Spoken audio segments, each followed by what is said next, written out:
Check 1, 2. You know what it is. Episode 447 of the New Old Heads podcast is in your phone and on your TV right now. We had to go ahead and talk about Dr. Dre versus DJ Quik. You know, there's some people who got some things to say about who is actually the greatest producer or the best producer on the West Coast.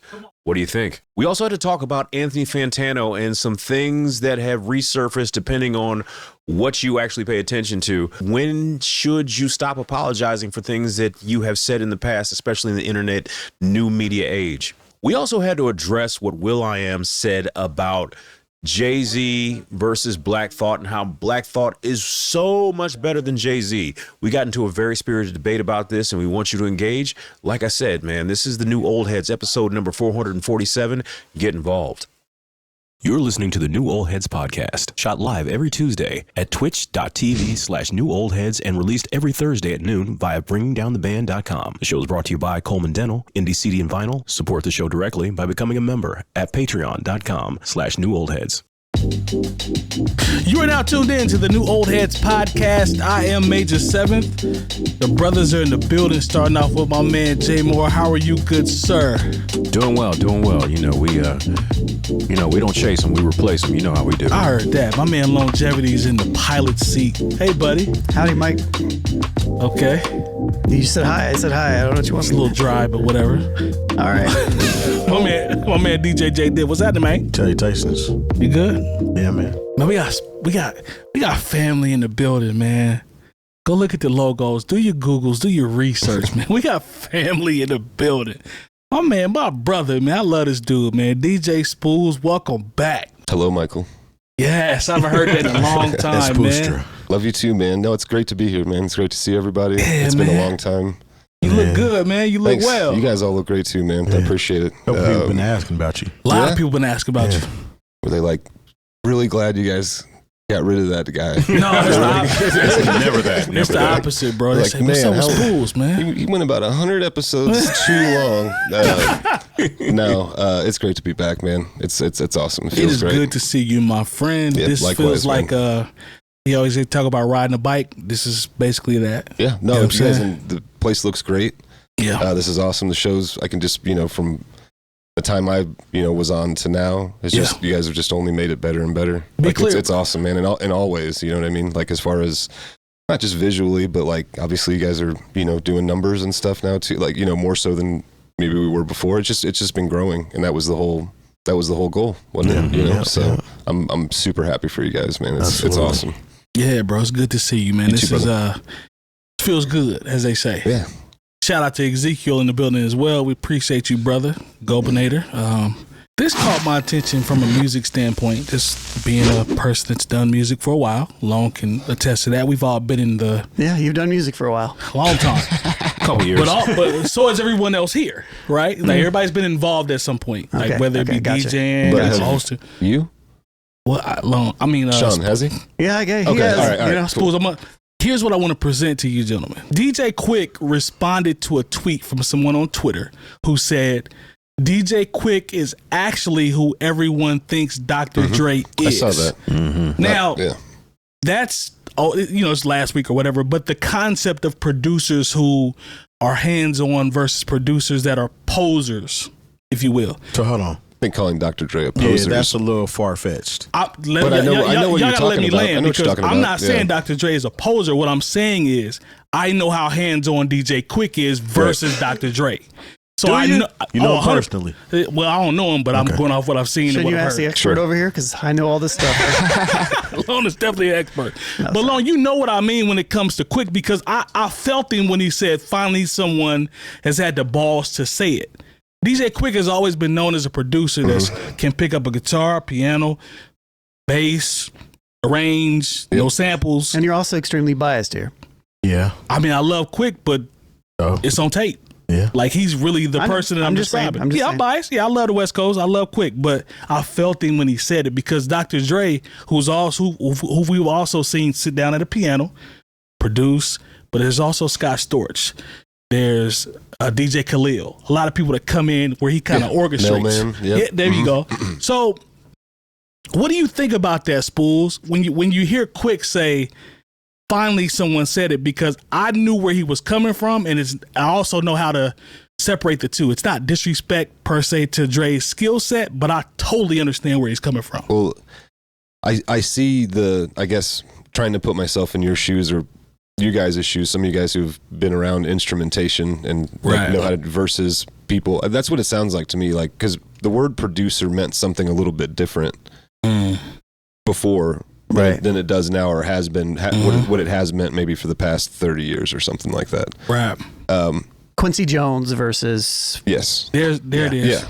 There it is. So knowing that you favor those elements, those musical elements, and even going further, and I think to a degree, there's something almost better about being able to do it that way. Okay. But that's just my personal preference, like what my ears like and things like. Because I also like people who don't do that a lot too. But just that I don't know, man. It's almost like it's like an extra notch if you're a producer who actually can do those things. Let me ask you this, Spoolz. Is that just, I guess, but the other people aren't purest? posers. Is it the purest part, like where you think that there's something else extra there when a person can do? Yes. And the reason I'm saying that is because there was a post, and I'll never forget it, with Pete Rock and Ninth Wonder were shopping for wax. And, I'm talking about finding crazy samples. DJ Quik was in the comments section, and he came up and he said, make your own, like, I'm paraphrasing, but make your own shit. Sure. Why are y'all sampling? Yeah. Like, I think that goes to kind of the direction that he's going here for his response. Do you see what I'm saying? I do. And also personally, my favorite producers don't pick up, or aren't known to pick up the instruments necessarily too. Okay. Some of my favorites. I mean, does Premier do that? No. Not to my knowledge. I don't think Pete Rock does. I don't think. Not to my knowledge. knowledge. I think RZA did a little bit. I think he knows how to play keys and certain things Not like very that. well. Yeah. Oh, God. But, so my favorite producers, the guys I just mentioned and a handful of others, probably don't know how to do that. But when I do hear a producer, like, that is a part of their, like, shout out to my man Edge. Some of you guys know Edge. Sure. Edge is dope. Sorry. He's very dope. And I was trying to watch my mouth. I used to swear all the time on this show, man. It's and okay now. It's all good. Came in It's today okay. and was like, It's all good, man. knock it off. Get it out. Get it out now. Get it out. But no, like, it adds this additional element, man. It tells me that person understands music a little bit differently, not necessarily better than someone who doesn't use those elements or know how to play certain live parts or whatever. But I don't know. There's something real cool about it. What you think about it, Lone, when, just from what I'm describing in Quik's response? Seems a little bitter. You think he's bitter? Yeah. Okay. I'm not even saying that the bitterness is necessarily not justified, Okay. Fair enough. but it seems like it's something that's pent up. It seems like it's a conversation that he's probably had or between his people and everything. Those of us that produce and can play instruments as well understand the difference between those that can and can't. True.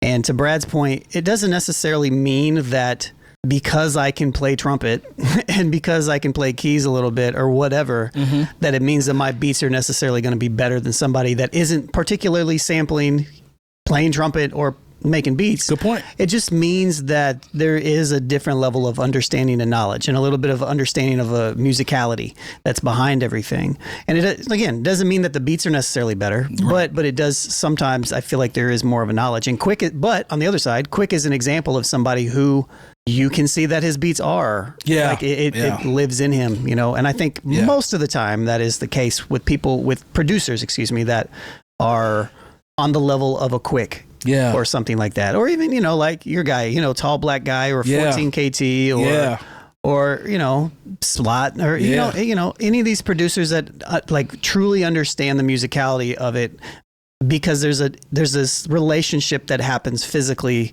when you touch the instrument and how it moves, that translates into how your brain works when you approach different things.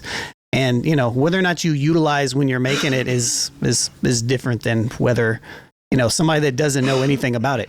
If you don't know what keys and chords are, you don't know the combinations of stuff, you don't know what you're doing, then I'm not going to say you're limited, because, you are limited. I mean, even Primo was limited to a specific piece. I love Premier. He mastered his sound. Pete Rock, mastered it. Pete Rock is amazing. But at the same time, like, You know, and they're geniuses in their own right. You know what I mean? Yeah, But there is another level beyond that, I think, that we see in certain producers.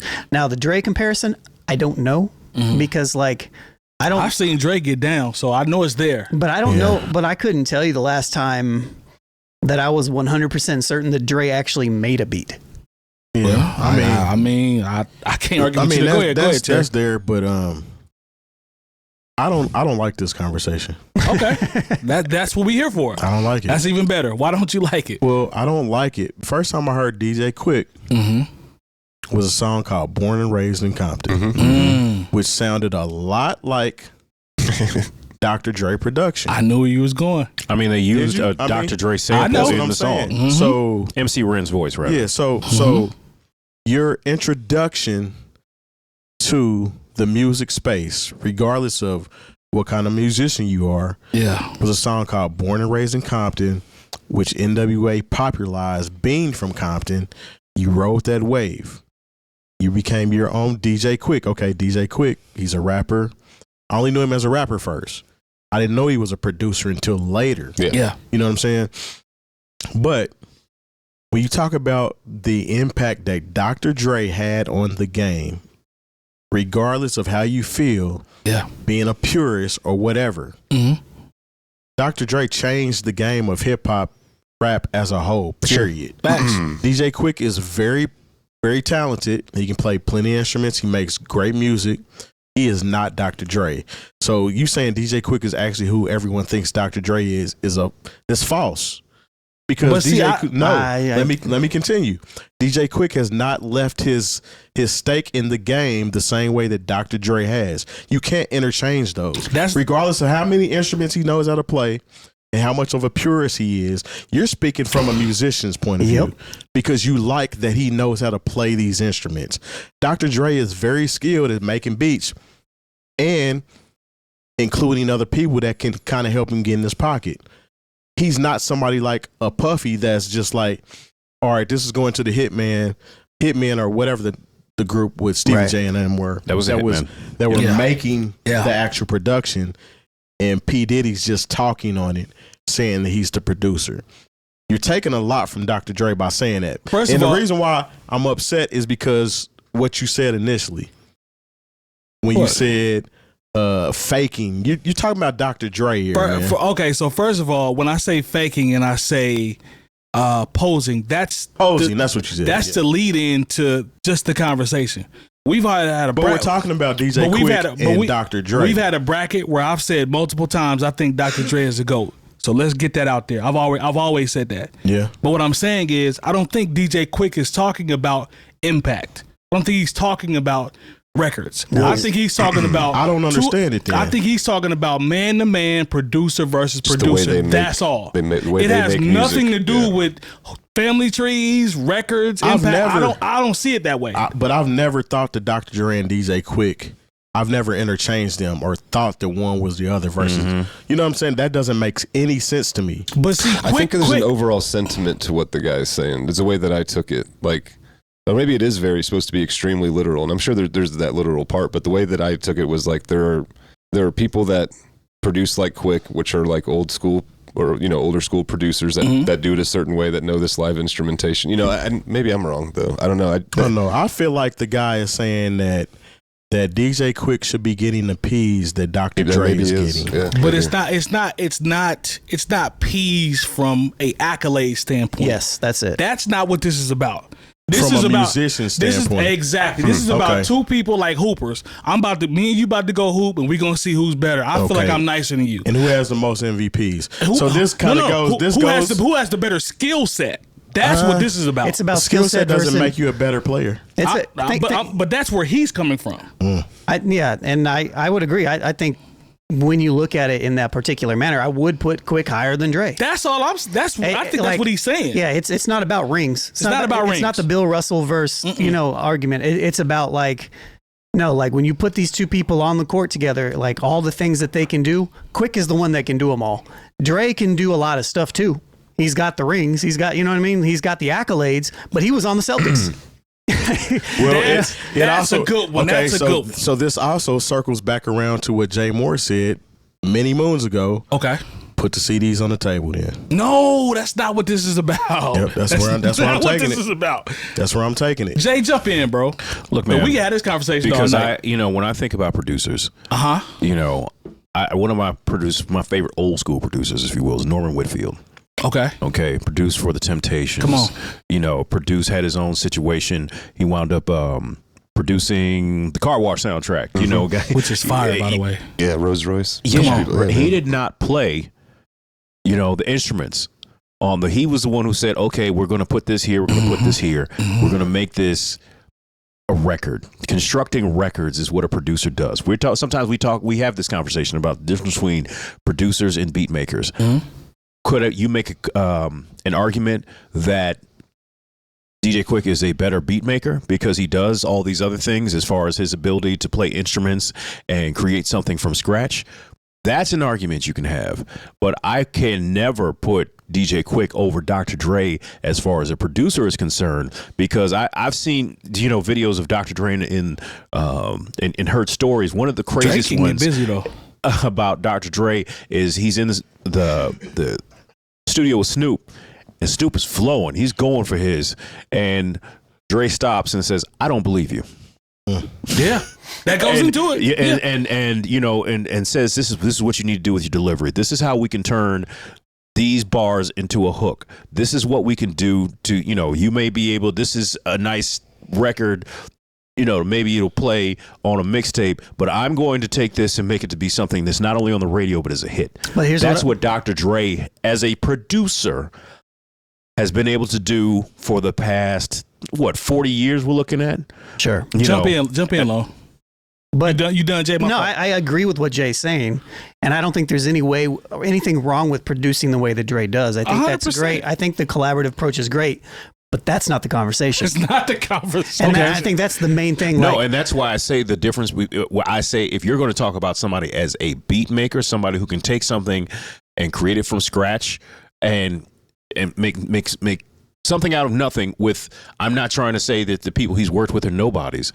Well, you know what? Because Dre, Eminem, Snoop, and not Kendrick, but 50 Cent. Nah, not 50, but maybe even the Game. As industry is concerned, DLC. we're nobodies, and he was able to create masterpieces around these people on their first records when no one else saw anything in them. Lone, I'm coming to you, but you're downplaying DJ Quik the way that you sound as just a musician and not a producer that can point out flaws with verses and everything else that Dre is doing. Don't lose that part of it as well. But I'm just saying, when you look at the end result of what a producer is able to create, for sure. Then I'm sorry, like Quik is incredible, but he's certainly not Dr. Dre. Jump in, Lon. Dre is exemplary. Go ahead, Lon. No, I don't really have anything else. Suppose you got. It's not the same. I feel like there is a every once in a while some like Dre kind of hate always pops up from somebody. It happens every few years or so. It could be from Warren G.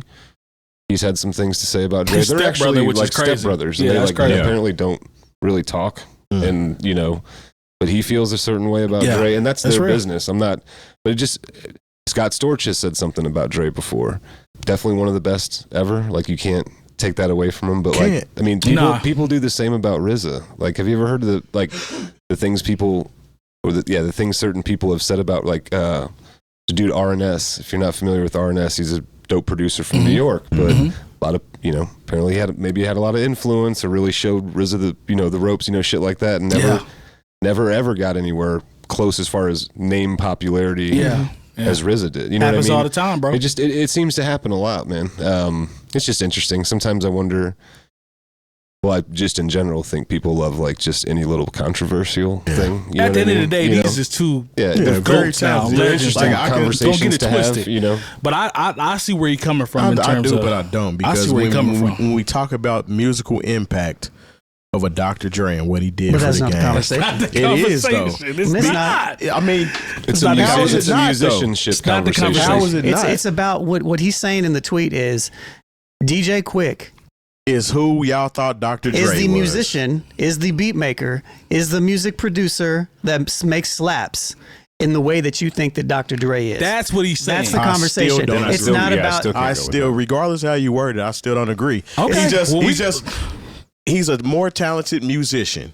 He knows how to play more instruments than Dr. Dre. We gonna agree to disagree on this one because I ain't going. Y'all missing the point. I'm not missing the point. Y'all are missing the point. Nope. I'm just gonna point out it's one a thing. musicianship conversation, right? Yeah. That's what it's about, right? I was just gonna point out if you're the talking fact. about producers, Sorry. I mean, if we're talking about musicianship, like I said, you can make a case. Like you said, we talked about putting somebody on the court, because Dre had to call in Big Bass Brian, when he was trying to hit those licks, on those Ruthless records. Yeah. And I get that, but when you talk about a producer, when you're just talking about someone who gets someone to the finish line, an end result, Again, I think it's two conversations. And what I'm saying, from a producer standpoint, and That's Mike, fine. from a producer standpoint, we understand exactly what is being said here. 100%. And I understand what's being said, but I still think it's false. I don't think you do. I don't think you do. Okay. So Jay Moore, I'm gonna end it here, and then we can go back to what we were supposed to be talking about. Yeah, I can have it. But Jay, let me ask this: is that to assume? Not to cut you off. I'm sorry, No, but go is ahead, that bro. to assume that people in their mind think that when Dre makes beats, he's playing instruments? Yeah. Is that statement kind of assumes that? I think here's what I would say. I would say I don't necessarily disagree with what anybody is saying from the perspective of the production standpoint of Dre and the musicianship of Quik. What I'm saying is when I look at this tweet as somebody who has produced music and somebody who knows what Quik can do, and when I look at this from a perspective of what I know Dre does, Quik is by and far somebody that I would rather have in the studio with me or somebody that I'm going to look up to as a music producer as opposed to a Dr. Dre. If I am going to be a music beat maker producer in that aspect as opposed to something else. I'm not going to necessarily say that nobody can perceive that, but what I am saying is that Mike and I have definitely a different perspective from this based upon the 20 plus years that we've been doing that when we see that. That's the only thing I'm saying. And I'm going to end it here. Jay, I'm going to come to you with this one and then we can pivot. So based off everything that I've heard from you and brother Jay Diff here, and I'm just going to throw this out here, and I want you to think about very clearly what I'm saying. Mm-hmm.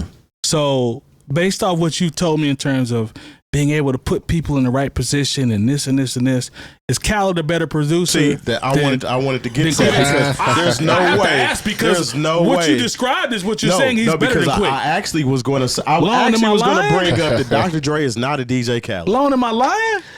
I see where I'm going. I see where you're going, but I can't. But to Terry's point, though, I can't put Khaled is more of a Diddy than he is a. I mean, he knows how to get the records and knows how to point people in the right direction. First of all, a lot of times these records, when Khaled gets them, are finished, and he just yells, "We the best" at the front. I'm just asking, this bro. Is very disrespectful. I'm just asking. Please don't. You can like DJ Quik.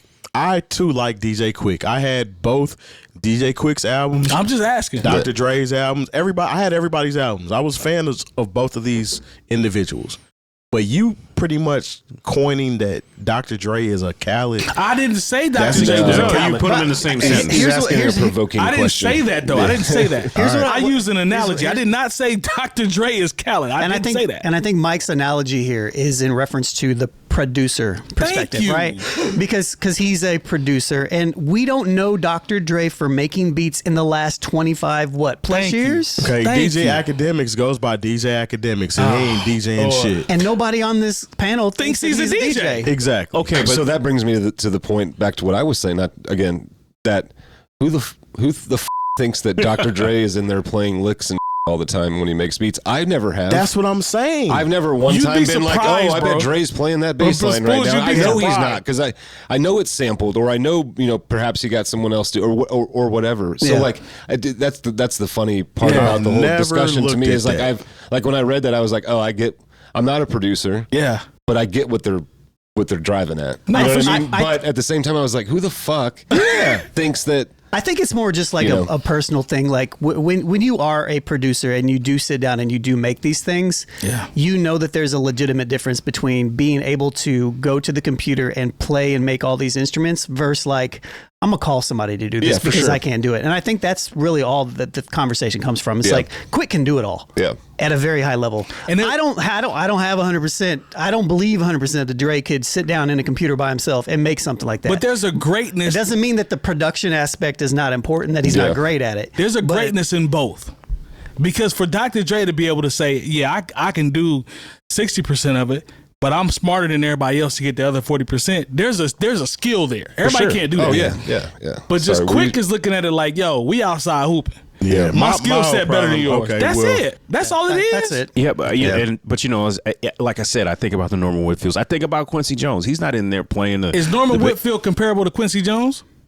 Yes, because Norman Whitfield wasn't in there playing. Who do you think he didn't play on Papa Was a Rolling Stone. Who do you think they're gonna pick though, as a better producer? Quincy Jones. All They're right, smart. then. All right. But at the same time, neither one of them were in there like trying to. You know, they may have been able to arrange something. They may have been a part of the mixing process. Who you gonna pick? They're the people who knew. Hey, I'm going to make sure that this person is playing on this. And so when I give them the lyric sheet and I give them the sheet with the notes on it, they're going to get it right. And I'm going to tell them, okay, you got to sing this again because that was flat. That was this. That's the end result is what a producer is making sure we get this song to the finish line. That's what a producer is supposed to do. I think we're arguing two different points. Yeah, I think so, and maybe it's because you know I'm not a musician. Agree to disagree. I'm talking because I don't disagree with what you're saying, but it's not like the point that Mike's making. Right? Because this is not what this is about. And perhaps it's getting lost in translation because, like I said, I'm talking to two not only producers but musicians, people who can read music and play things from scratch. Yeah, something that I don't have the ability to do. So maybe music, I still don't. I still don't agree. Yeah, I don't. So like, this conversation, this conversation could still have like regardless if neither of them sold one record ever. Yeah. And you just listened to their music. Yeah. And you knew how they made the music. I think that's more where the at the end of the day, they both are iconic. Yeah. So Dr. Dre is filled because he's played in the league. Yeah. But he was a better coach. Yeah. Okay. Right? Yeah. Right. So if we're talking about musicianship, he dabbled as far as musicianship, but he knows how to impose still regardless, and he knows how to put the players in the right positions to win. I put it to you this way. And I think he's more of a red Auerbach. I was about to. More red than Phil Jackson? I think so. Yeah, he's more red Auerbach than Phil Jackson. So Phil had Michael Jordan and Kobe Bryant. Our analogies are all over the place. Yeah, but they are. But this is just fun conversation. Red Auerbach. No, for sure. Bob Cousy. But look, John Havlicek. Yeah. Phil Jackson was a good player with the Knicks. Became you can make a case for a phenomenal GOAT coach. You can make a case for he coached Michael Jordan. So under Dre's belt is some top tier MCs. But DJ Quik is saying that's cool, but I'm Will Chamberlain. I'm averaging 50 and 25. When you put us all together, I'm averaging 50 and 20. I still would rather see Michael Jordan. Here they go. I would rather see Michael Jordan. And that's where that's the divide. Yeah, 100%. That's what I'm saying. If neither of them ever sold a record ever in their lives, and all you had was to listen to their music and to know how they went about making that music, that's what this is about. And both sets of the music gonna be cool. And I think and I also just think it's really a conversation for music nerds. No, 100%. That's what we are. That's you know what I mean. Yeah, for sure. I just honestly I think it comes down to a different level of appreciation. Yeah.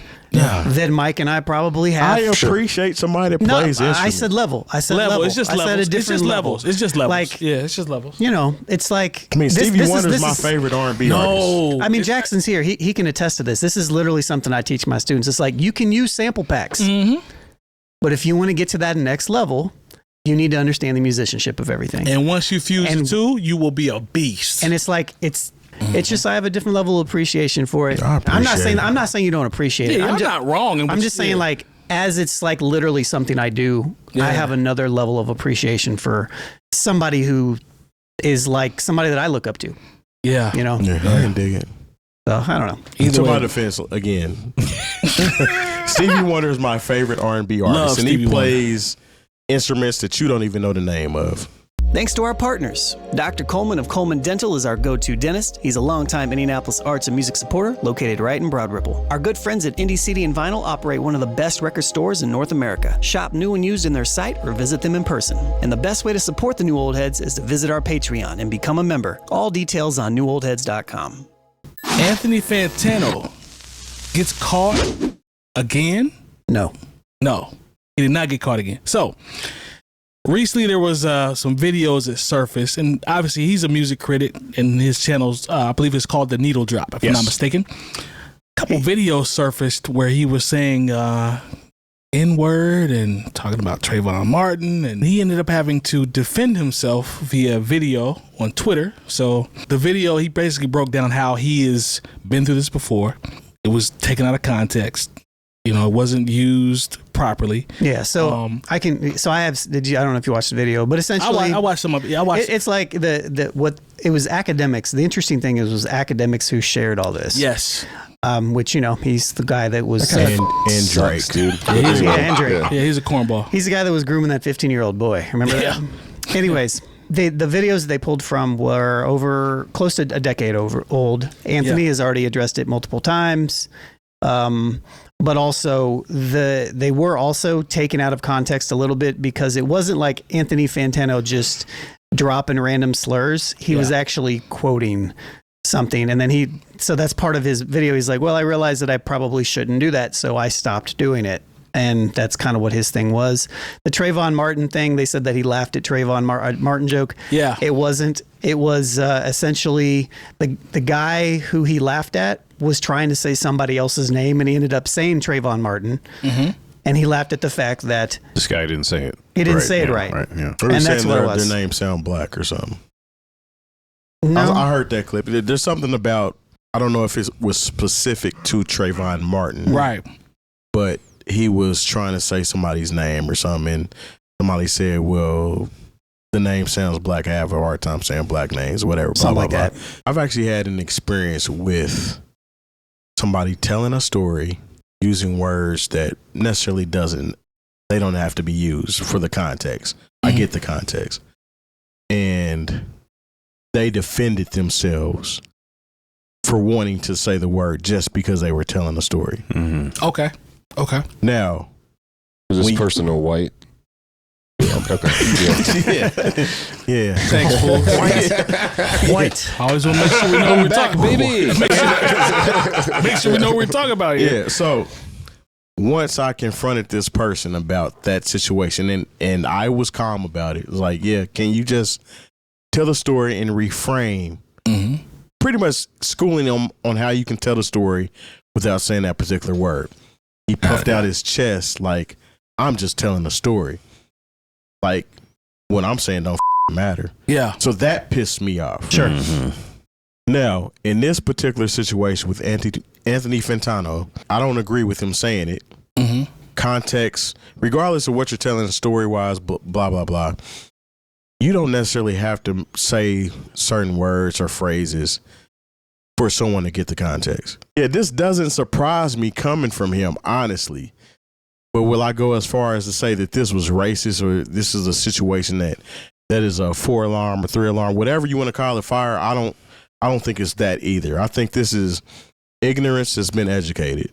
Is this fair when people tend to, jump out the window one way or another as it relates to someone's comments, depending on obviously the context or how it's taken? I think I don't know, one of the main issues in general, just with the way people consume things, is that they don't get a lot of context before they start forming opinions on stuff. And I'm not saying necessarily even in this instance or whatever, but what Terry said was great. It seems like it was ignorance that was kind of it became educated or corrected over time. That's what I kind of gathered from it. And I watched his video.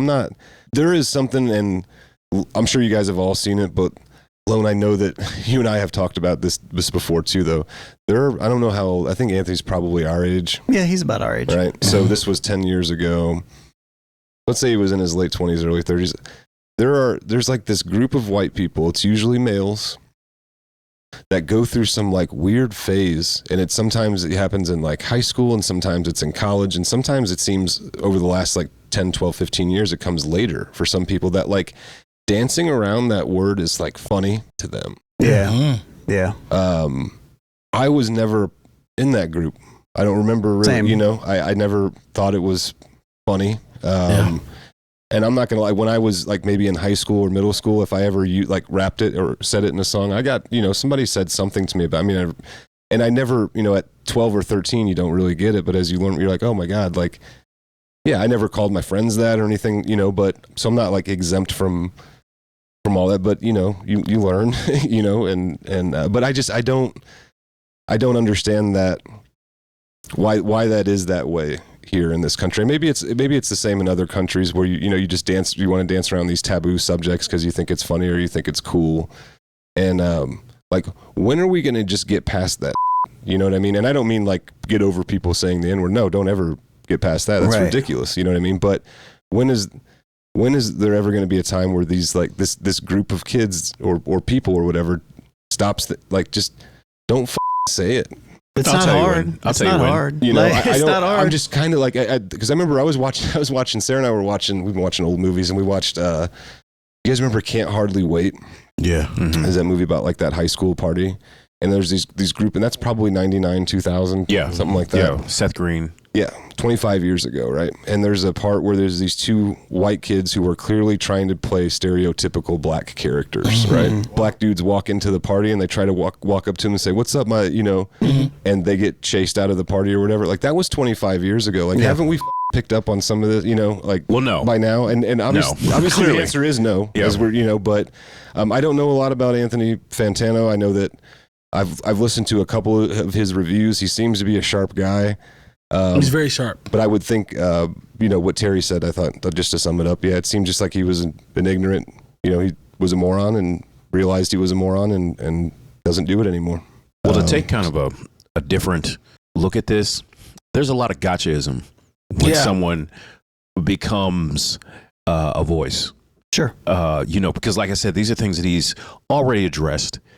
And, if somebody like Akademiks, maybe he's not super aware of Anthony Fantano, but he sees the numbers and he's like, oh, well, I got to expose this guy. Because that seems like the kind of jerk that DJ Akademiks is, and so like, I'm not sure if that was the motivation. Maybe he's just now hearing about this stuff. Cause like I said, people like Akademiks live in a bubble and don't realize that someone has already made amends or at least tried to address these things and say that he was wrong.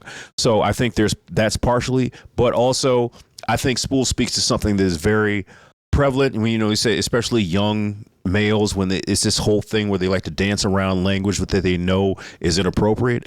And someone's, just like you say, well, when can we get over this? Never, because it's hard to tell white people about something that they can't do that black people can do. And saying the N-word, like I said, Patrice O'Neal, one of my favorite comedians ever, if not my favorite. Legend. He said something that was so brilliant. He's like, for all the things that black people have to go through in this country, the things that we know we don't get the benefit of the doubt of, at least we have language. There are things, and really only one thing that we can say that a white person, like a white person who's a political candidate, somebody who has everything, all the advantages given to them, that's something they can't say. Now, I remember one time there was this one person on The View. I think she was married to a football player, Hasselbeck. Like, she started crying about something that had to do with the N-word, and I'd be like, you know what? This isn't about you being so upset about language, but here it is. This is about your white privilege and you being upset that there's something black people can do and make $1 million doing. That if you did the exact same thing, you would be fired, and you would never be able to be hired anywhere else. But Kevin Hart can get on television and say the N-word 50 times, and we'll just laugh and be like, oh, that was such a funny joke. Or a rapper can say it at a concert, and there'd be millions of dollars and do the Super Bowl. And but I guarantee you, as a white person, if you would not trade being able to say the N-word for all the other things that come with being white in this country. So you should just shut the up. Yeah, man. No, it happens the same thing. The phenomenon with the white kids in these like pockets of time that it's not like they'll dance around stuff about Jewish people. They'll dance around stuff about people of Latin or Hispanic background. Sure. It's weird, man. It's not just that, yeah. You saw that in when was the Unite the Right rally? 2016 or 2015, something like that. Yeah, whenever the tiki torches. Yeah, they were chanting, and it was, if you looked at it, that was the biggest. Like, they're good. Brad, people. you're naive. Like, you know what I mean. We had 80 years of Obama. I was, there's things Obama did I didn't like, but at the end of the day, I was like, I didn't have to worry about my president tweeting things to people that are unnecessary or picking dumb fights with people. Like, I loved Obama, but to see young white kids marching with young white kids, these aren't our parents' age, these are people younger than I was, marching with tiki torches, saying Jews will not replace us. Like, Like, where does that come from? yeah, man, that's the part to me that is wild. I don't know. And also, man, like when you say shit on the internet, like too bad, you put it out there. You know what I mean? Like you get to. I was on a podcast for a few years, and I knew there were people who said things about me that I really didn't like in some of those comments that I saw before. I chose to get on the internet and say my opinion. That part. Yeah. I mean, just like you had the whole thing, the kid that went on the Breakfast Club. Neon. Yeah, and like I said, That kid's a dipshit too, man. Like, yeah. I wasn't particularly aware of him before that even happened because, like, why would I be aware of that? Just because of the We space. talked about him. Yeah, Which is funny. yeah, but the thing is, like, you know what? Yes, you're probably going to have to answer for this for the rest of your life because nothing dies on the internet. Once it's on the internet, even if you say you didn't mean it, you know, it's just the same thing when, you know, you can say something crazy or a newspaper could print something that's not true and they'll print the retraction on page 35. But if you print something incorrect or slanderous, libelous, whichever one is print, I sometimes forget, then that's what people are going to remember. They're not going to remember your retraction, you know, and you're going to have to continue to answer for this. And this is where we are in this age of new media and things just don't go away. There's probably going to be somebody, I don't know if I probably said some wild shit here, nothing too crazy, but I don't know. But there's going to be some, you know, but once again, I've also talked about how, you know, I'm not married to my opinions. Okay, once new information is introduced and I become more learned and figure out things in the world don't revolve completely around me, then I can change my point of view. Yeah, but Jay, that what you just mentioned there is the retraction, right? Nobody cares about that. They just care about what you say.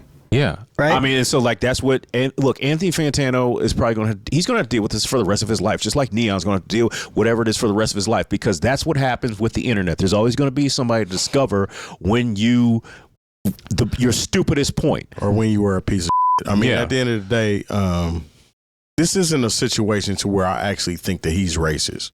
Right. Yeah, I don't think so. I don't think he's racist. There's different levels and conversations and realizations with certain people that you can kind of tell and gauge their character. Now, you wanting to be popular and things like that on the internet, and you're reading things as somebody in court would read it. Like we've all seen something that happened in court. They're going through reading exactly what was said. And of course, nothing is ever said about that. He's pretty much doing the same thing, but being playful about it is different. This is the only thing I don't like about being caught red-handed and then apologizing. Before it even comes out, you be like, okay, I did some shit in my past that some of y'all may not be aware that I've done, but I'm going to bring it to light because that's where I'm at now. And I want to address it. And I want to put it pretty much dead it right now because that's not me. That's not what it represented. Accountability. Sure. That type of thing I appreciate if somebody were to do it, but it never happens like that. No. Yeah. It's always when something surfaces, then we have the apology rallies that happen. The only person I remember doing that was Liam Neeson, dude. I remember that. Oh, Do you remember that? Yeah. That was what crazy. He thought once Yeah, it was random. I was like, damn. Because at first I was like, damn, I wouldn't have said all that. No, right. But that's what everybody asks for. You know, realistically, you know. The thing with Anthony Fantano, though, is he was using it in a way that he didn't realize at the time was culturally insensitive. Right. He was using it in a particular type of way. He was quoting something. He wasn't out just saying something. He even said that he talked about editing the title. Like editing the title from like a YouTube video that he had. He's like, I didn't even, you know, it was like 3 years ago that I just edited this, you know, had the N-word in it or whatever. And, you know, it's like this fuzzy nature. I remember back blogging too. What do I title something that I'm posting when it's like ends in Paris? Yeah. It's coming from me. Yeah. But the name of the title is this. I know sometimes people lean on journalistic integrity and no, for sure. And that's I just remember if I could interject though, in the past time, that's what I leaned on. I was like, well, this is what it is supposed to be. Yeah. That's what I'm going to titled it. Yeah. That's what I'm going to do. That's the reason why I differentiate. But it doesn't mean at the same time that I'm not thinking like, well, should I be doing that? Yeah. I feel a little weird posting this, you know, like It's your conscience. Like you're like, thinking about it. There's no like rubric. Yeah. But like, there's not a laughing matter. It's not a joke. Well, no. You know what I'm saying? When you kind of make it a joke and it's funny, ha ha, I typed that. That's why I brought up the whole situation with court. So in court, they have to read lyrics sometime. Obviously, Drake has a case going on. Yeah. The lyrics are being read by people that are not black. Sure. Right? And they have to say these things in court. I'm sure people in court aren't chuckling when they read these lyrics. That part. So if you're reading it live and you're chuckling and it's funny to you, yeah, that makes it offensive. That doesn't seem like you're reading it or saying it. I would even in context. but Sarah, I would go a step further. Like I don't think laughing has anything to do with it. As a white person, you just don't say it. That too. I think both. That's the underlying point that you probably just shouldn't say it. Period. Yeah, like but especially on when camera. you make it a joke, if it ends up being funny to you, like the whole even the other stuff didn't bother me when they talked about Trayvon and that was funny. That doesn't sit right with me because George Zimmerman is still alive for as many black on black crimes or whatever you want to call it. Yeah. And ain't nobody took his ass out. Buddy walking around. There's some people that ain't on your job because y'all doing other shit. But that's neither here nor there. I mean, I agree with Terry. I'm just gonna like what again. I'm the white person saying this, right? But how many times do I have to apologize? And if that is a bazillion times, then that's what the answer is, right? Also, as a white person, you could say, "I'm not apologizing anymore for this." You can. You can. You can say that if you want to. The irony of all this shit is that Akademiks was the one who put this out there. Apparently, he's also on we just talked about G Herbo last week. Yeah. He's on a conversation with Vlad saying, I've already apologized for this all this time. I'm not going to apologize anymore. I didn't know he'd apologize. I'm just saying. Because I don't care anything about Akademiks like that. But I'm just saying, like, that's the irony in this kind of situation anyways. But I want to circle back around to something that Brad said about where white people come from when they say the things that they say. Yes. And where it comes from. And the whole censorship piece, because I think that's important. Like, I think there is something to do with, there is a level of white angst that exists in general in young white men. Yes, there is. It's wild. I don't get it. I don't. But I think it didn't touch me. I've been thinking about this recently because I was actually going to make a video about this, and I have that was going to go deeper on this, and maybe I'll talk about it deeper in some other thing too as well. But I think part of it comes down to definitely the root of it is being able to not say something. Like, I can't say this word. But I think another part of it is the fact that it's just a word. And what I mean by that is just because I don't say the word doesn't mean that it's not replaying in my head. And so regardless if I say the thing out loud, you can't police what's in my head. So therefore, why does it matter? Well, I mean, there's always been that. There are people who don't think they're racist because they've never burned a cross or said or called someone the N-word on the street. But the way you live your life, the way you, but depending on what your job title is and how you disseminate information and how you live how you live your life. Maybe more racist than anybody who's ever burned a cross or just called someone the N-word or tried to stop someone from walking into a school. Absolutely. And I think, when we talk about language, that's kind of the nuance that is lost, is because we think that a lot of times bad feelings and racism or homophobia or anti-Semitism is boiled just down to language. Right. There's probably people who, have the worst feelings about Jewish people, but they said, oh, well, I've never, worked in a concentration camp or this, that, and and that's their justification for not being anti-Semitic. But they know how they feel internally about the Jewish person that works in their office. Absolutely. I think it boils down to just being, it's a respect thing at the end of the day. That was going to be my thesis of the video I was going to make. It's a respect It's all thing. about respect. Yes. So like if you're in a position to where, okay, technically anybody can say it. Yeah. You know what I'm saying? Anybody can say whatever the you want to say. True. But you being in a position to where I respect where somebody came from and what they went through and what this meant at one point in time and what it still means to some people that say it, I respect that. So even though if I'm thinking it, there's not even just black words that are things pop, pretty much things erased. pop in our You know what I'm mind. saying? We don't it's have gonna come control up. over it. Yeah. It's going to come up in your mind. You know what I'm saying? But I'm not going to vocally expand or say it, Absolutely. whether in public or in private. Out of respect. Right. Because, I mean, you know what I'm saying? At the end of the day, it's just respect. Yeah. And that doesn't necessarily mean that, like, oh man, I'm thinking of this slur to call this person something. Yeah, it just means that the word will pop in there if somebody mentions it, or if I think it, or if I hear it in a song.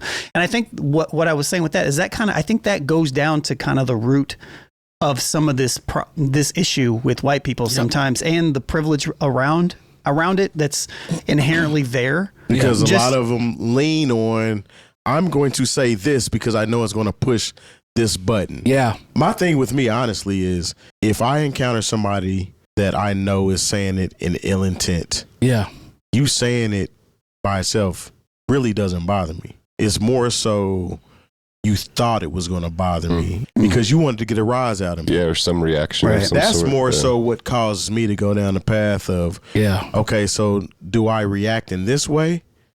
Or do I react in a way that you don't even really expect, because you lean on saying things that are going to get people pissed off because these are action words to you that you've been programmed to say, well, anytime I feel like my back's against the wall, I know I can say this and offend somebody. And to Terry's point, I can relate because I've been in plenty of situations where I know it's I'm poking you situation. Growing up where we grew up, Lone knows, growing up with the dynamics and things of that nature, playing ball in some of these back road countries, country towns where I used to hoop at when I was 6th, 7th grade. I heard a lot of stuff. Heard it from the refs, coaches, parents. I bet, man. Yeah, So, I mean, our elementary school is in the country. Come on. So I've been there. Like, we came up in sports through that. Yeah. So to Terry's point, it's like, yeah, I know where you're coming from, but it's up to me to decide how I want to either react or, just pull back. Yeah, and you guys bring up a good point in general about just, I don't know, like general race relations and kind of where we're at right now. I guess speaking to fellow whites or whatever, like whites. It's 100. That's 100 comment. Black people aren't a monolith. I say that all the time. They don't. the way that one person might react to something, a black person is different than, you know what I mean? Like, it's just always like. I think the problem, Brad, and one black person doesn't represent all black people. Like, that's to me, that's pretty basic. Yeah. You know. Oh man. And then that kind of, from there can kind of grow the, just. You having a next black friend doesn't exclude you from things. Correct. Oh yeah. man. I've had black friends of mine ask me or say in so many words, you could probably get away with saying it if you wanted to because you're around us so much. And I was just like, it's not something I want to do. Not for me. I don't like the word, the way, my understanding. A lot of this too, comes from. I used to get teased by black people to say it. Yeah. He's not lying. I was there. Yeah, he's not lying. Also, I've been called it by black people before too. I used to get called clear. I never understood what the that meant. Clear. That's funny. Hey, but Lone never, to Lone's point. He's white as hell. That's what, I guess. Yeah, but and it's there's such a dynamic too, because I've seen people just repost like a meme that has the N-word in it, but the person was white, and I feel some kind of way about it. It's like their little. I swear, dude. And they're not like their little like. I don't even think there's. I don't even think there is. I'm telling you. I don't think there's white. I'm telling you this is how they think. But even but I would know the person. I know there's no ill intent there. It's like sometimes they just they're comfortable because they're around us a lot, you know. But also, I'm one of those people. I think I've talked about this on the show. How like. I don't use the N-word around black people I don't know. So I certainly don't use it around white people. I don't use it on the show. I don't use it when I'm on stage. That part. And there was one time I said it on the show because I thought the joke was that funny. But, other than that, like, I've gone 300 something shows. Yeah, I don't either. We don't use it. I don't participate. We don't use it. Yeah, that's facts. And so I don't know, man. Language is just so crazy. The intent is crazy. What we're talking about is almost this eternal conversation. I wish we didn't have to have all the time. I agree. And I know we were supposed to be talking about Anthony Fantano, but we kind of got into something larger. Well, I was going to ask, but that's the point of the conversation. I was going to ask, because in my opinion, Anthony apologized. And granted, I'm the white person here, right? So it's not necessarily my place, but like, he can't really do anything else except for apologize and keep it moving. He can't. And, you know, when I heard it, when you hear it from certain people, I'd say 85%, 90% of the people that get called out for something like this, I'm like, yeah, I fucking knew it, dude. You know what I mean? Like, of course he did. That's what I'm saying. I wasn't But surprised. with him, I was like, you know, That's kind of yeah, okay. Like I don't. I would have felt like I didn't hear it and was like, I knew he was racist. Like I heard it and was like, I bet he was a dumb. I didn't think he was idiot. racist. That's exactly what I heard. I didn't. Like I said, I didn't think he was racist. I know you didn't. I'm just saying, But like, I'm when feeling- people read that, that's the reaction that Akademiks is trying to get out of Yeah. people. He's Yeah. racist. Don't listen to him. Yeah, he's a You know what I mean? cornball. He sucks, dude. I'm Yeah. sorry. Yeah. I don't miss that. any of that shit. Dude. It just made me God. lean more onto the fact that I feel like he can't hear Jimmy the same way I hear Yeah. Jimmy. Well, I was going to ask, Yep. I had a follow-up set, but You just listen to. I hear Jimmy. let's go ahead and pivot and get this last topic in. Has Will.i.am lost his damn mind? That's my question. Black Thought is a trillion times better than Jay-Z. A trillion? Trillion. Okay. What's your logic behind that? In my mind's eye, there's a battle that's going to happen, or it already happened, in my mind. And seeing Black Thought, what he's capable of just off the top. And yeah, Jay's off the top is dope too. And Jay's dope, don't get me wrong. No, But Jay's already said everything that he's just regurgitating everything he's already said, including other rappers. When everything that Black Thought comes up with is like, wait, I never heard that one. Wow, you split that word up like that? Damn, like and that's just my that's just me. Yeah. Now there's a lot of people that be like, what the fuck you know about hip hop, Will.i.am? I don't give a what you think. I just know what I think and what I in my head, Black Thought, top 5 MCs. It's always Biggie, Tupac, Nas, Jay. I'm like KRS, Rakim, Big Daddy Kane, KRS, Nas, Black Thought. That's a You said KRS five. twice. Yeah, that's a nice five. He did. Well, you know, sometimes you got to put somebody in there twice. Okay, man. So, Spoolz, I'm so glad you're here. Yeah. You've been outside as long as we have. When you hear this from Will.i.am, can you somewhat see what he's saying as it relates to, I guess, lyrical ability? And here's why I say that. Black Thought might be the only person in my lifetime that has never had a whack verse. Yeah, I agree. I like Black Thought better than Jay-Z. If you guys remember, I'm so back glad when we you're did the Goat. back when Yes. when we did that. Yes. Who was that number discussion, it was Black Thought. It was, man. it was Black Thought. Jay-Z, I think I weighted his score down a little bit. He fell outside of the top 5 or something He was like third. that. Was I he think third? he ended up Was he? third. They were all within like 0.5 though. Were they? So Yeah, we've done this before. yeah, to me, this is like the eternal kind of schism in hip hop, especially when it comes to like rappers and things like that, right? So Jay's extremely talented, but as far as the skill of rapping is concerned, I prefer Black Thought to Jay-Z. There are things that when Jay-Z raps, I think I know what he's about to say. Don't like Will. When Black Thought raps, I have no clue what he's about to say. Like, no clue. I've never heard Black Thought ride someone else's wave or rap in a way that's popular right now. I've heard Jay do that before. I have heard the argument that he got his style from Malik. Black That's Thought a did? good point. Yeah. Good point. I've heard Jay-Z got his style from Camp Low.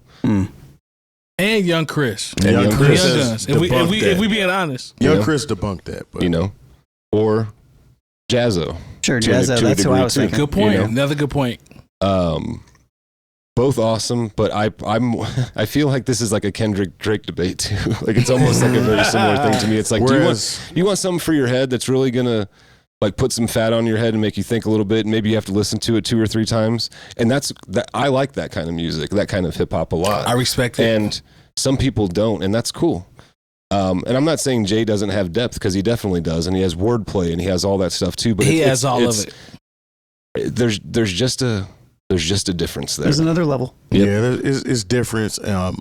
Honestly, Jay would tell you that Black Thought is a better MC than himself. You think so? Absolutely. He told you on a song that Common. was a better MC than him, and that Talib Kweli was a better MC than him. But at the end of the day, he wanted to make monetary decisions would led him to rap a certain way. And he is very good at rapping that certain way. No doubt. I just don't agree with the trillion times. I will give Will.i.am some kind of peace because Come on. I recently seen an interview with Alchemist, and he was talking about how he came up. Alchemist actually had his first record deal at 10 years old. Well, not 10. He was in like the 10th grade or something. He was young. Yeah, Very he was young. with that dude that was on ESPN and somebody else, right? So Max Kellerman. he was talking about how he Shout out to came up. Max. He was talking about how he came up in a lot of the circles he was running around. Will.i.am was in those circles, wrapping circles around people. Mm-hmm. So the cloth that Will.i.am is cut from is an MC's cloth. Yeah. He was originally signed to Ruthless Records with his group, which was different than they led on to being Black Eyed Peas, which was a pop rap group. Yep. So we know him as that. So I'm not questioning his ear, but him saying a trillion times better than Jay-Z is that's a little hyperbole, far man. fetched. That's super hyperbole. I mean we're on a podcast where we actually did an MC list, We did. and Black Thought won that list. Mm-hmm. So when we talk about an MC does not win the popularity contest. No, not at all. You know what I'm saying? But to your point, and we've had that discussion many a times, Yes, sir. you've never heard a whack Black Thought rap. I haven't. But to your point, and kind of what I was saying before too, like there's just always this. There's always been like this. I don't know. I wouldn't say always. And Jay, you could probably speak to this maybe more, just being older and knowing some of that old. Like, when did this split between like being a heady MC was dope versus being like this clever, catchy MC is really what's doper? And then it kind of went like this. I always say the same thing. Summer 96. 1996, the day it was written, and Stakes is High came out the same day. Okay. I think there was where all the and also But to me, those are similar. Those are very similar. Yeah. Very similar. yeah, but at the same time there was also this thing where Nas had the record where it was specifically geared towards radio sensibilities. They're like, okay, we have a If I plan for Ruled the this. World. Exactly. Yeah. You know, and as much as we love Stakes is High and The Business, you know, those weren't songs that were specifically geared to work on what was a new format, and depending on where you were at the time, hip hop radio. Because I've heard people say Biggie, like when Biggie came out. It has to be Biggie because honestly, capitalism. especially being a Midwest kid, Talk to him. Nas and De La Soul were not top tier artists in the Midwest unless you were in a niche of friends that really rock with hip hop shit. I was in that group. This is a southern West Coast driven area. Big time. So when we talk about those two groups, I don't necessarily agree with that. But even when we talk about Black Thought, I remember going to the Jazz Fest in Cincinnati pre-COVID. The Roots were one of the opening acts. Yeah. I was excited to see Black Thought rap. The Roots as a whole, because those are some of the best concerts I've ever been to, seeing the Roots live. When I tell you the attention span in that stadium, this is Paul Brown Stadium. Yep. When the Roots were on stage and Black Thought is rapping, they were having conversations amongst themselves while I'm enjoying Black Thought rapping. Yeah.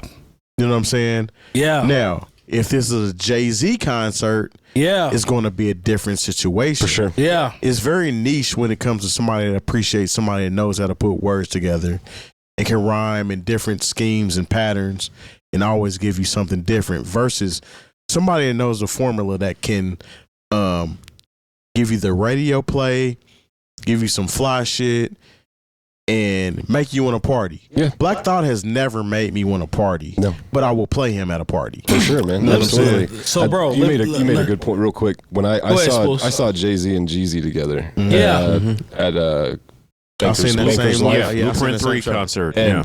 who were the fans live for? I remember. Jeezy. Absolutely. Yeah. Yeah. And So- Jeezy opened for Jay-Z. Yeah. that night. So let me ask y'all this. It was Jay-Z's tour. If Black Thought is separate from the Roots, he has Bink, Kanye. He has access to He these did guys. stuff with DJ Crush. That's amazing, dude. Like, it's if he has incredible. access to all these producers, do we think his pen is versatile enough to make hit records, still be able to have lyrics? Jay is the one person that I think has the skill set to be lyrical and still make dope records. Black Thought, I think Black Thought, the lyrical part is undeniable. Can he make dope records on his own? That's the only part that separates them from me. You said dope records. Do you mean dope records or hit records? Because you said both. I'm glad you said that, Lone. Hit records. Hit record doesn't equal high quality music. That's fair.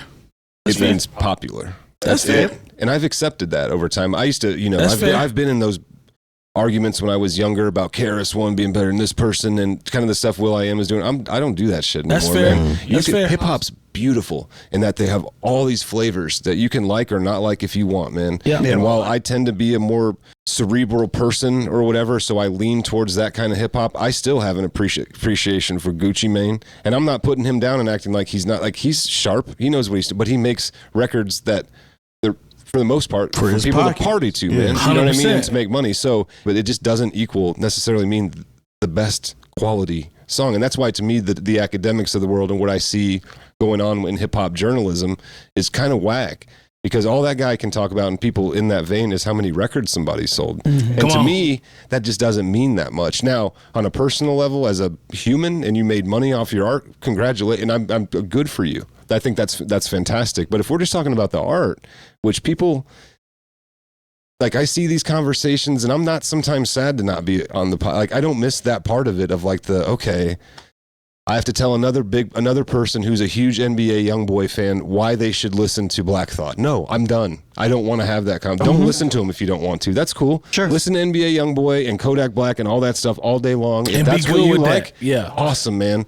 But do not step into the realm of talking about high quality emceeing and lyrics and things like that. But that rule doesn't apply anymore too, because anybody with a voice or one of these who can get on the internet can talk about how such and such is the best rapper of all time. It doesn't matter. Just look at the complex media list for who's in the top. I saw that and I was like, damn, man, that's where we're at. Speaks volumes, bro. That was almost a topic I threw in there today, but I didn't. But I'll pass to Jay, but I love that. Like, I like Black Thought and the Roots, and I like some Jay-Z songs. I'm not a huge Jay-Z fan. I love Gucci, and I love Pee Wee Longway from Atlanta, and I love De La Soul, and I love Big Crit, and I love Dell, and I love, I like some of Sibo and Brother Lynch from back in the day. I love Mac Mall. I love Mac Dre. I love Wu-Tang Clan. Like, that's what makes hip hop beautiful. Fools, I just listened to Pastor Troy the other day. There you go. I think there's a lot of hyperbole going on with, this actual take, with Sway and them. Like, come on. I love Black Thought. But also, Black Thought is when crazy. it was time for Black Thought, he's had the advantage of being in a band for a long time. And the thing is, there's a different dynamic there than saying, okay, these are Black Thought. And he's had the Stream of Thought projects that I enjoyed. But you know what? I don't enjoy any of them more than I enjoy 444. So this is because I revisited 444 like maybe about, I think it was Sunday. I disagree with that one. And I'm just saying, like, there are things there lyrically and thematically, which and I've always said that this is. And that's, again, when I talk about how Black Thought leaning on the fact that he was in a group, I've always thought that Jay-Z has leaned on the fact that, like, okay, I got to do this for corporate situations. I got to do this because I got to be on the radio. What made 444 so special to me, it is 100% Jay-Z engaging in his artistic bag. Absolutely. He's not, he didn't, there was no other, everything on there was so personal and so well done. And so as a footnote, real quick, I'm going to let you finish. Okay.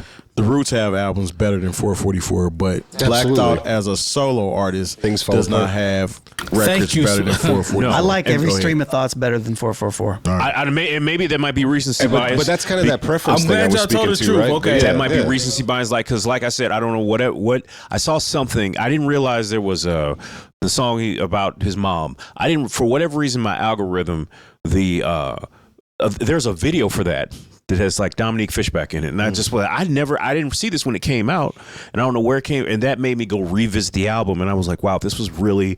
I praised the album. I think it was my first time being on the show when we talked about 444, and I went back and listened to it, and I was like, wow, this is as good as I remember, if not better.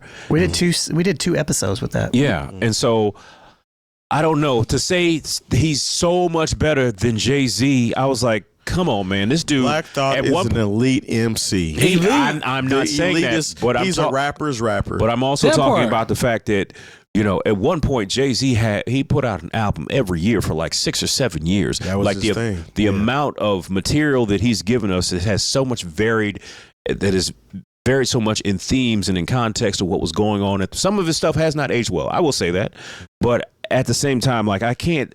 To say he's just in another stratosphere as Jay-Z, I think I don't know if that's personal. I don't know if it's something you were saying for clicks and you need us to talk about it, but I just think that is a wild take, and it ain't it. And like I said, Jay-Z has given us so much. I'm not saying Black Thought hasn't, because once again, I'm one of those people that, you know, The Roots was a day one purchase for me since Illadelph Half-Life. Come on. But at the same time, so was Jay-Z. Even before that.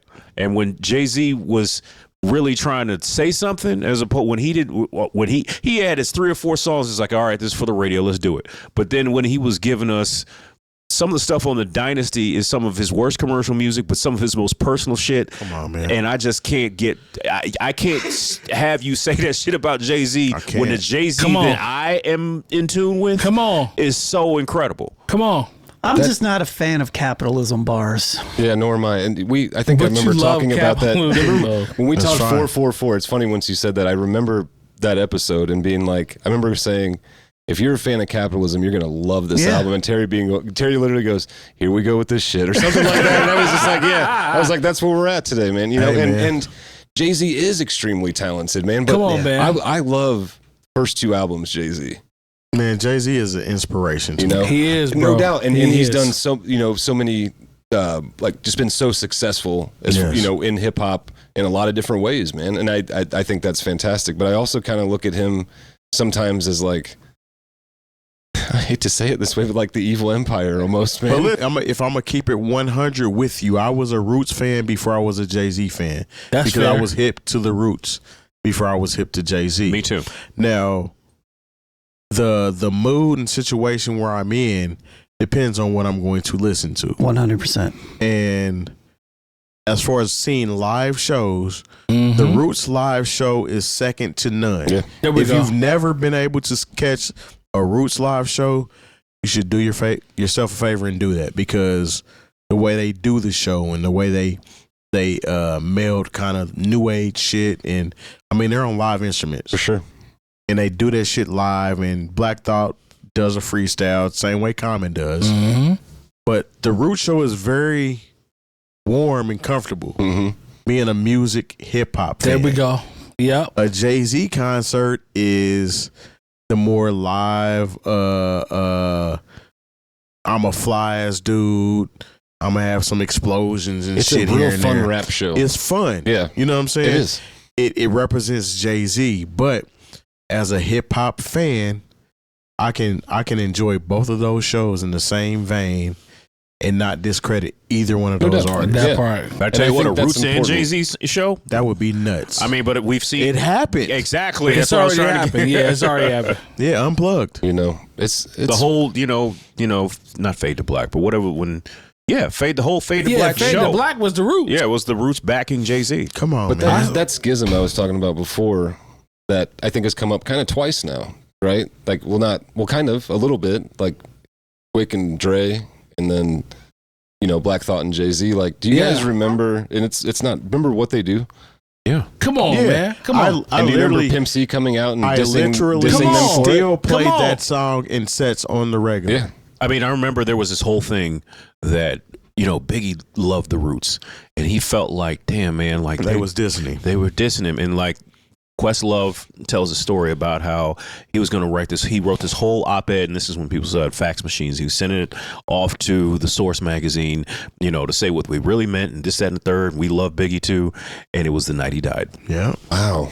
We as brothers can talk for hours upon hours. Spoolz, we appreciate you coming back to the show. Thanks for having me, guys. This was really fun. This is going to be a thing. I don't know how much or if reoccurring. I don't know what that looks like. But we haven't talked about any of this publicly. Yeah, but so this is going to be a reoccurring thing. So Just know you're going to be around, bro. Cool. Because Looking forward I to it. enjoyed tonight. he knows that. He knows We've that. had this conversation. Sorry. Yeah. That's why he's here. Yeah, man, no. Mo's told me to get out of here. This was fun.